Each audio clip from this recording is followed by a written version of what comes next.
E aí, tudo bem? Seja bem-vindo a mais um vídeo onde eu vou fazer a leitura do livro O Sucesso Está em Você.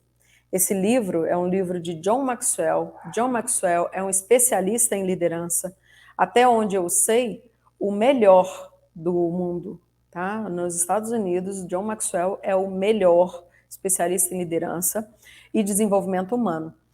Na verdade, em desenvolvimento humano tem o Tony Robbins, né? Ele fala de PNL, fala de inteligência emocional, mas tratando de liderança nessa vibe, nessa linha de raciocínio, é o John Maxwell, que é o especialista. No livro O Sucesso Está em Você, ele dá a possibilidade, ele traz a possibilidade de você descobrir o seu propósito de vida, atingir o seu potencial e o que todo mundo quer, realizar seus sonhos. Você tem sonhos? Qual é o seu sonho? Será que você, com a leitura do primeiro, segundo e terceiro capítulo, já conseguiu identificar qual é o seu sonho? Se não, a gente está aqui para isso.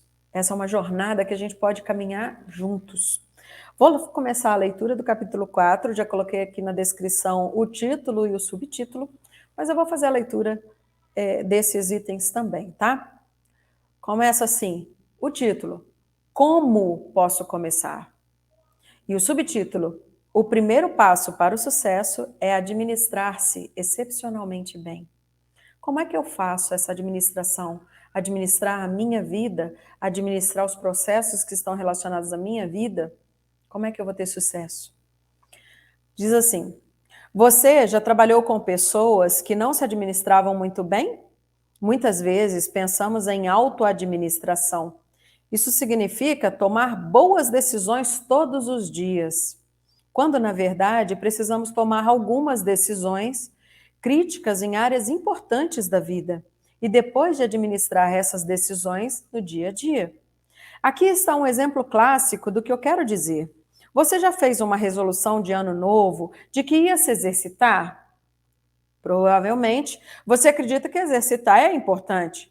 Tomar uma decisão de fazê-lo não é tão difícil, mas e administrar essa decisão? E levá-la adiante é muito mais difícil.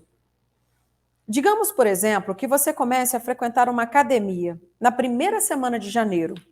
Quando se inscreve, está animado, mas na primeira vez em que aparece na academia, tem muita gente lá. Há tantos carros que a polícia está controlando o trânsito. Você dirige por 15 minutos e finalmente encontra uma vaga. A 4 quarteirões de distância, mas tudo bem. Você está lá para se exercitar mesmo.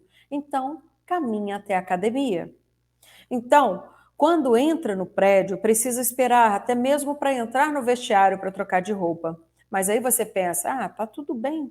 Eu quero entrar em forma. Vai ser ótimo. Pensa assim até terminar de se vestir e descobrir que todos os aparelhos estão sendo usados. Mais uma vez, é preciso esperar. Finalmente você pega um aparelho. Não é o que queria de verdade, mas, poxa, você fica nele. E se exercita por 20 minutos. Quando vê a fila para o chuveiro, decide deixar para lá. Pega suas roupas e troca em casa. Ao sair, você vê a gerente da academia e decide reclamar sobre a quantidade de gente. Ela diz, não se preocupe, volte em 3 semanas e poderá ficar com a vaga mais próxima e o aparelho que quiser. Porque aí, 98% das pessoas que entraram terão saído. Uma coisa é decidir se exercitar, outra é seguir o plano de fato. Quando todo mundo sair, você terá que decidir se sairá como todo mundo ou se continuará. E isso requer autoadministração. O que as pessoas bem-sucedidas devem administrar? Se quer ser bem-sucedido e ganhar credibilidade com o seu chefe e com os outros, concentre-se em cuidar dessas 7 áreas. 1. Administre suas emoções. É importante para todo mundo administrar as emoções. Ninguém gosta de passar o seu dia ao lado de uma bomba emocional que pode explodir a qualquer momento. Líderes e outras pessoas bem-sucedidas sabem quando exibir suas emoções e quando adiá-las. Às vezes, eles a mostram para que seus colegas possam sentir o mesmo que eles. Isso os provoca. Isso é manipular? Não acho. Desde que as pessoas estejam fazendo isso pelo bem da equipe e não para o ganho pessoal. Como os líderes vêm mais longe e antes do que os outros, muitas vezes também experimentam as emoções antes. Ao mostrar à sua equipe o que está sentindo, está ajudando a que vejam o que está fazendo. Outras vezes, os líderes têm que guardar seus sentimentos por um tempo. Em seu livro Soldado Americano, o general Tommy Franks escreveu sobre um incidente devastador que ocorreu no Vietnã, quando ele era um oficial júnior. E o exemplo que lhe foi dado nessa área pelo tenente-coronel Eric Antilla, que pôs os homens que comandava em primeiro plano em relação às suas necessidades emocionais. Eu estudava os olhos de Eric Antilla. Sabia que ele estava tomado pela angústia, mas não demonstrava. Estávamos na guerra. Ele estava comandando tropas em combate. E sua silenciosa resolução ao enfrentar essa catástrofe nos dava força a todos. Em uma hora ele sentiria sua dor, mas agora estava duro como uma rocha. Na guerra, é necessário que os comandantes consigam adiar suas emoções até que possam se dar ao luxo de tê-las. Quando digo que as pessoas bem-sucedidas devem adiar suas emoções, não estou sugerindo que as neguem ou enterrem. O principal em administrar suas emoções é que você deve colocar os outros, não você, em primeiro plano, em como lida com elas e as processa. Quer adie ou demonstre suas emoções, isso não deve ser feito para sua própria gratificação. Você deve se perguntar: do que a equipe precisa? E não o que me fará sentir melhor. 2. Administre seu tempo. Essa é uma armadilha que muitas pessoas caem e é super normal isso.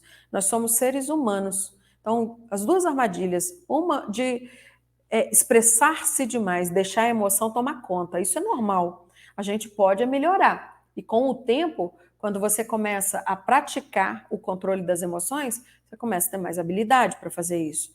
E a outra é administrar o tempo. Vamos lá. Questões relacionadas à administração do tempo são difíceis, mas são ainda mais para pessoas que não estão no topo nem na base de uma organização. Líderes do topo podem delegar. Trabalhadores na base geralmente batem ponto, são pagos por hora e fazem o que podem, enquanto estão no seu horário de trabalho. Das pessoas nas posições médias que estão tentando ser bem-sucedidas, geralmente se espera que trabalhem por horas a fio para terminar suas tarefas. Por isso, precisam administrar bem o seu tempo. O tempo é valioso. O psiquiatra e escritor M. Scott Peck disse: enquanto você não se valorizar, não valorizará seu tempo. Enquanto não valorizar o seu tempo, não fará nada com ele. Em O que fazer entre o nascimento e a morte, Charles Spezano diz que as pessoas não pagam pelas coisas com dinheiro, pagam com tempo. Se você disser para si mesmo, em 5 anos terei guardado dinheiro suficiente para comprar aquela casa de férias, então o que você está realmente dizendo é que a casa lhe custará 5 anos. 1/12 de sua vida adulta. A expressão gastar tempo não é metáfora, diz Spezano, é como a vida funciona. Em vez de pensar no que você faz e o que compra em termos de dinheiro, pense nisso em termos de tempo. Pense nisso. Com o que vale a pena gastar o seu tempo? Ver seu trabalho sob essa luz pode mudar o jeito como administra o seu tempo. Terceiro, administre as suas prioridades. A maioria das pessoas é generalista. Sabem muito sobre muitas coisas, de forma superficial, mas sabem muito sobre muitas coisas. No entanto, a maior parte dos indivíduos bem-sucedidos é altamente focada. O antigo provérbio é verdadeiro. Se você caçar 2 coelhos, ambos escaparão. Então, o que você deve fazer? Deve ainda tentar chegar ao ponto em que pode administrar suas prioridades e concentrar seu tempo na seguinte forma: 80% do tempo, trabalhe onde é mais forte. 15% do tempo, trabalhe onde está aprendendo. 5% do tempo, trabalhe em outras áreas necessárias. Isso pode não ser fácil de conseguir, mas é o que deve almejar. Se tem pessoas trabalhando para você, tente lidar as coisas em que não é bom, mas elas sejam, que elas são. Ou, se é possível, troque alguns deveres com seus colegas de trabalho, de modo que cada um esteja fazendo aquilo em que é mais forte. Lembre-se, a única maneira de se chegar no meio, do meio ao topo, é gradualmente mudar de generalista para especialista. De alguém que faz muitas coisas bem para alguém que se concentra nas poucas coisas que faz excepcionalmente bem. O segredo para se fazer essa mudança geralmente é disciplina. Em Empresas Feitas para Vencer, Jim Collins escreveu: a maior parte de nós tem uma vida ocupada, mas sem disciplina. Temos listas de afazeres para que não param de crescer, tentando pegar o impulso, fazendo e fazendo mais. E raramente funciona. Aqueles que constroem as empresas feitas para vencer, no entanto, fizeram tanto uso de listas de não fazer mais quanto das de afazeres. Demonstraram uma grande disciplina ao cortar todos os tipos de lixo estranho. O que significa isso? Ter uma lista das coisas que você deve focar. Mais de 80% é aquilo que você faz excepcionalmente bem. 15% é aquilo que você está aprendendo. E 5% é o resto, é o menos importante. Tá bom? Você fazendo isso, você administra bem seu tempo, você gerencia as suas prioridades e escolhe corretamente o que você vai fazer. Onde você deve direcionar, para onde você deve direcionar a sua força. 4.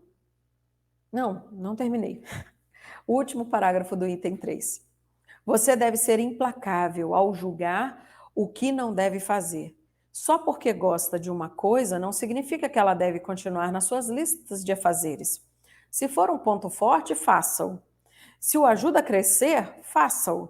Se o seu líder diz que você deve lidar com isso pessoalmente, faça-o. Todo o resto é candidato para uma lista de não fazer mais. Sabe o que significa isso?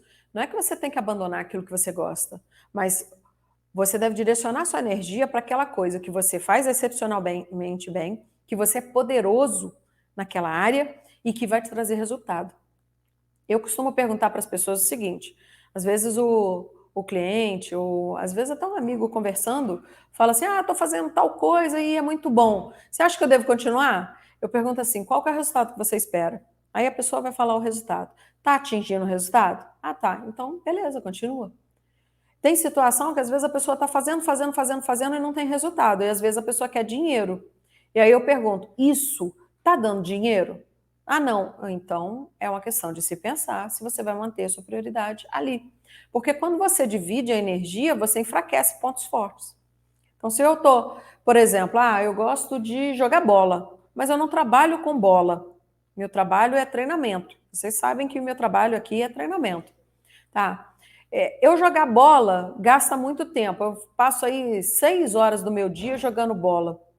Dá dinheiro para mim? Não dá. É só um prazer. Eu só jogo bola com os meus filhos. É que cada hora eu estou jogando bola com um dos filhos. Aí eu falo assim, mas tá difícil fazer as coisas lá em casa, tá faltando dinheiro e tal.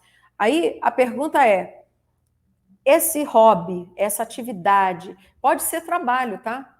Esse trabalho, ele está te trazendo dinheiro de volta? Não. Então não sou eu que vou te falar para parar, mas eu vou sugerir. Eu vou te falar, pensa bem se é isso mesmo que você quer, porque o resultado que você tem hoje é fruto daquilo que você plantou.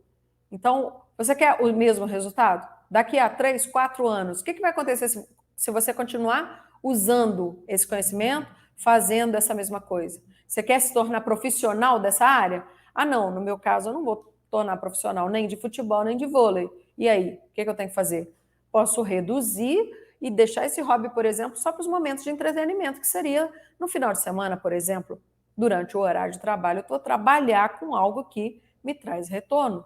algo que seja realmente frutífero, que traga resultados para mim. 4.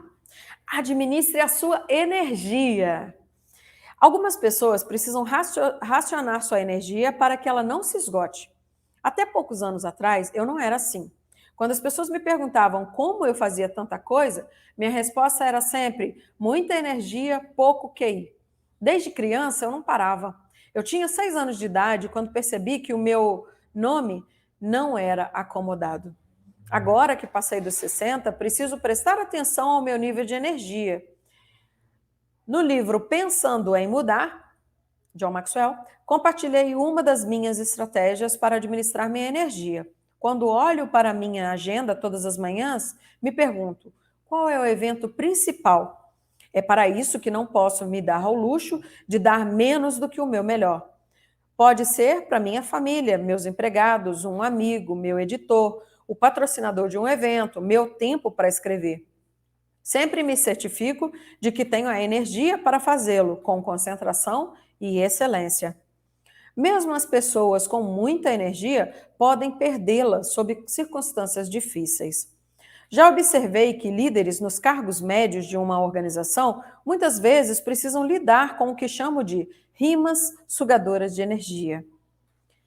Atividades sem direção, fardo sem ação e conflito sem resolução. Essas são as rimas.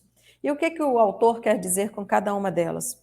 Atividade sem direção, fazer coisas que não parecem importantes. Fardo sem ação, não ser capaz de fazer as coisas que realmente são importantes. Conflito sem resolução, não ser capaz de lidar com o problema. Se você descobrir que está em uma organização onde tem que lidar muitas vezes com essas rimas, então terá de suar mais para administrar bem a sua energia. Ou isso, ou você precisa procurar um novo emprego. 5. Administre seus pensamentos. O poeta e romancista James Joyce disse: sua mente lhe retornará exatamente o que você puser nela. O maior inimigo dos bons pensamentos é o estar ocupado. Se achar que o ritmo da vida é puxado demais para parar e pensar durante o seu dia de trabalho, então adquira o hábito de anotar as 3 ou 4 coisas que precisam de um bom processo mental ou pensamento nas quais você não pode parar para pensar. Então, ache algum tempo mais tarde, quando puder, dar a esses itens um bom tempo para pensar. Isso pode ser 30 minutos em casa nesse mesmo dia, ou você pode querer manter uma lista em aberto a semana toda, e então tirar umas 2 horas no sábado. Só não deixe a lista ficar tão longa que o desencoraje ou intimide. Eu encorajei os leitores desse livro Pensando para Mudar, tá? Que é Thinking for Change, a ter um lugar para pensar. E escrevi sobre a cadeira de pensar que tenho no meu escritório. Não uso essa cadeira para nada, além do meu tempo de pensar. E descobri, desde que o livro foi publicado, que eu não expliquei claro o bastante como usar corretamente a cadeira de pensar. As pessoas em conferências me disseram que sentavam em suas próprias cadeiras de pensar e nada acontecia. Eu lhes expliquei que eu não sento nessa cadeira de pensar sem uma agenda, simplesmente esperando que uma boa ideia apareça. O que eu geralmente faço é pensar nas coisas que deixei de lado, porque não consegui pensar nelas durante o dia ocupado.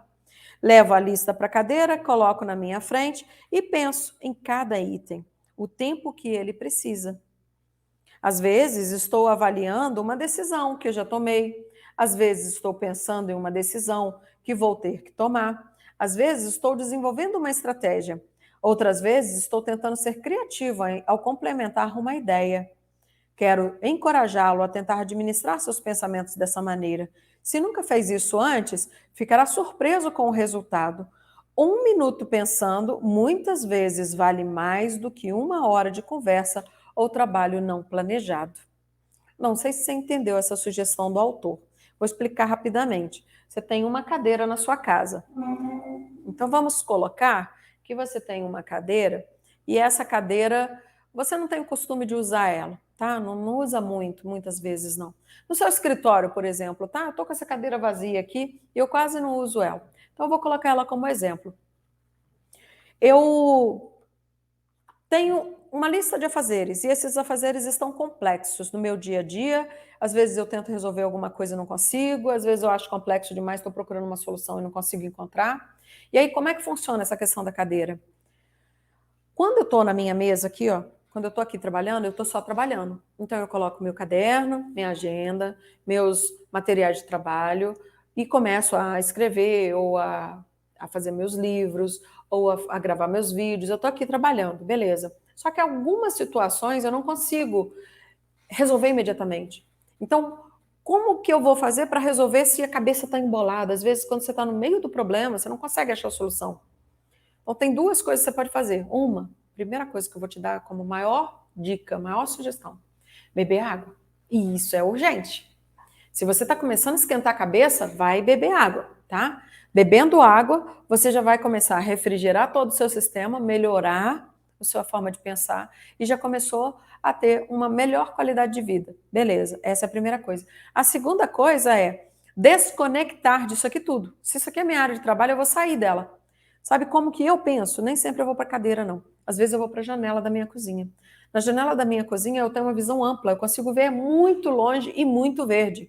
Aí eu fico ali, ó, por vários e vários minutos de qualidade, focada naquela situação que eu preciso resolver. E aí, às vezes, eu acho a solução imediatamente, às vezes demora um pouco. Então, eu vou, faço outra atividade, depois a solução chega. Existe um outro macete para você resolver problemas, tá? Esse macete é o seguinte, até o doutor Laí Ribeiro ensina isso. Você vai colocar água no seu copo, eu ia até pegar meu copinho aqui, meu copinho simples, sabe? Geralmente eu bebo um desse de manhã, um desse ao meio do dia e um à noite antes de dormir. E no decorrer do dia eu divido outras quantidades. Esses são o padrão, o mínimo que eu bebo. Então vamos lá. Tô com um problema, não consigo resolver.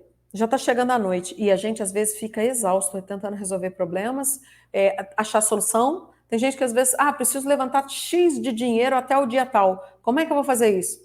E agora? Bom, a gente não consegue tirar dinheiro de trás da orelha e não passa de mágica resolver a situação, né? Então, o que alguns especialistas ensinam? De preferência um copo de vidro, tá? De plástico não. O de plástico não, porque você não consegue ver o fundo. Ó, você vai pegar um copo, vai encher ele de água e você já está pensando no problema. E aí, antes de dormir, você vai beber essa água já pensando como eu vou resolver tal coisa. E vai falar para você mesmo essa frase. Seria até legal, antes de começar a beber, você falar como eu vou resolver tal situação. E aí depois você coloca a sua água e vai beber a sua água pensando como eu vou resolver, e aí você coloca o problema. Não responda, não procura resposta, tá? Não é de você essa resposta. A gente tem uma área do nosso cérebro que é consciente e uma área que é inconsciente. O que a gente está fazendo é acessando esse inconsciente, ou como algumas pessoas chamam de subconsciente. A gente vai acessar essa área agora. Ela não é uma área acessível, tá? Você não vai lá, busca informação e funcionou, não. Faz assim, ó, funcionou, negativo. Então, você vai beber essa água perguntando para dentro da sua cabeça, como eu vou resolver tal situação? O que eu preciso fazer para resolver tal situação? Bebe a sua água devagar e vai deitar, sem procurar resposta, sem tentar responder. Fez a pergunta, você mesmo responde. Não, você só faz a pergunta e vai dormir. À noite, você vai relaxar e aqui, ó, a parte frontal, que é a parte que está acordada, vai apagar. Aí a mágica acontece. O seu inconsciente vai procurar a resposta. O seu cérebro vai trabalhar seu período de sono para encontrar essa resposta. Ele vai achar a resposta e amanhã, durante o dia, ela aparece em algum momento. Você, tive uma ideia. É a ideia que você programou durante a noite.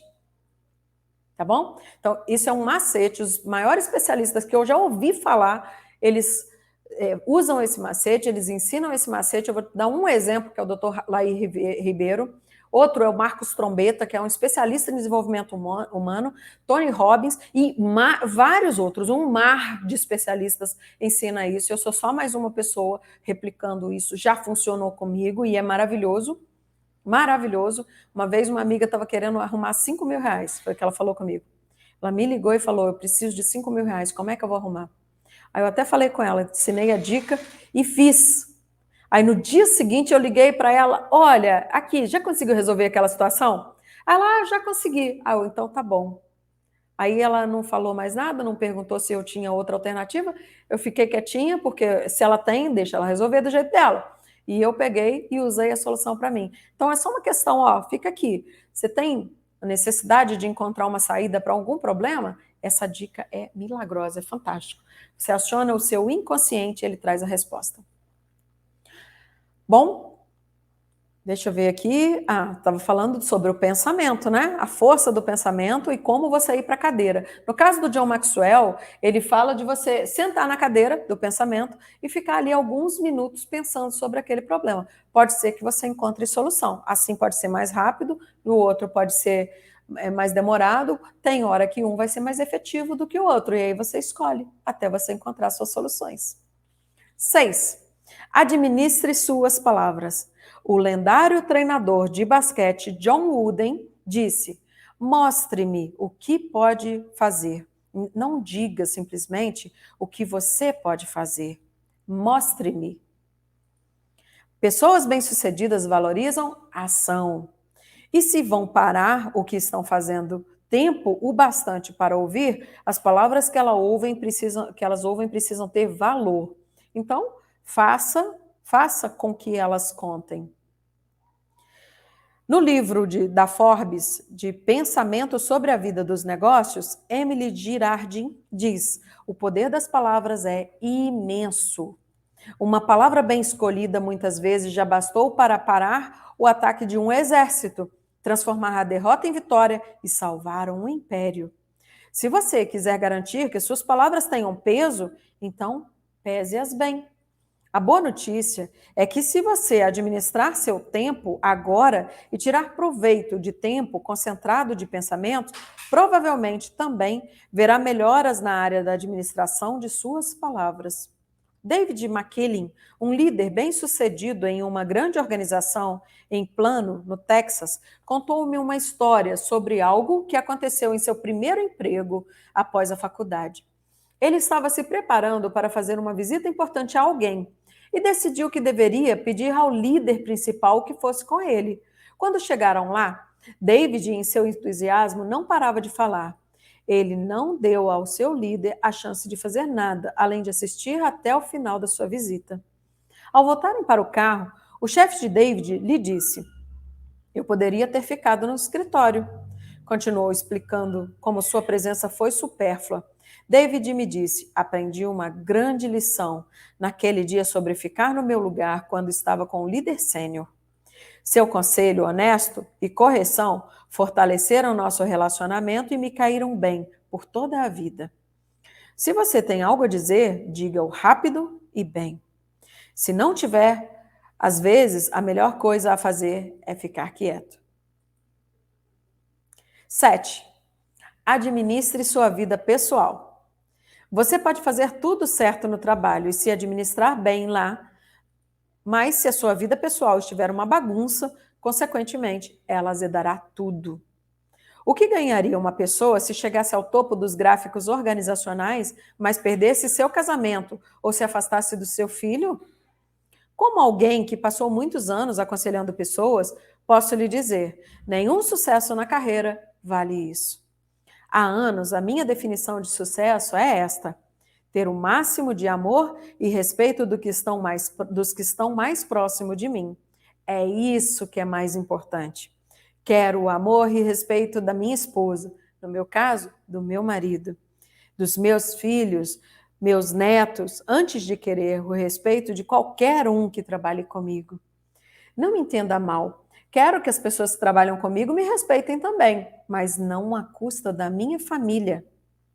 Se eu estragar tudo na administração da minha casa, então o impacto negativo vai atingir todas as áreas da minha vida, incluindo o meu trabalho. Lidere a si mesmo primeiro. Se você quer influenciar os outros, deve sempre se administrar primeiro. Se não conseguir, não terá nenhuma credibilidade. Isso é verdade, quer queira influenciar as pessoas acima de você, ao seu lado ou abaixo. Quanto melhor você for se certificando de que está fazendo o que deveria estar fazendo, melhores as suas chances de causar um impacto nos outros e de ser bem-sucedido. Muito bom esse livro, fantástico esse livro. Bom, espero que você tenha gostado da leitura. Próximo que vem é a parte 2, é a segunda unidade desse livro. Acabamos agora a primeira unidade. Essa unidade 2 vai falar das qualidades essenciais e eu acredito que eu aprendi muito. Espero que você que está assistindo também tenha aprendido muito aqui. E para mim é sempre um privilégio estar aqui. Agradeço e te espero na próxima oportunidade. Um abraço.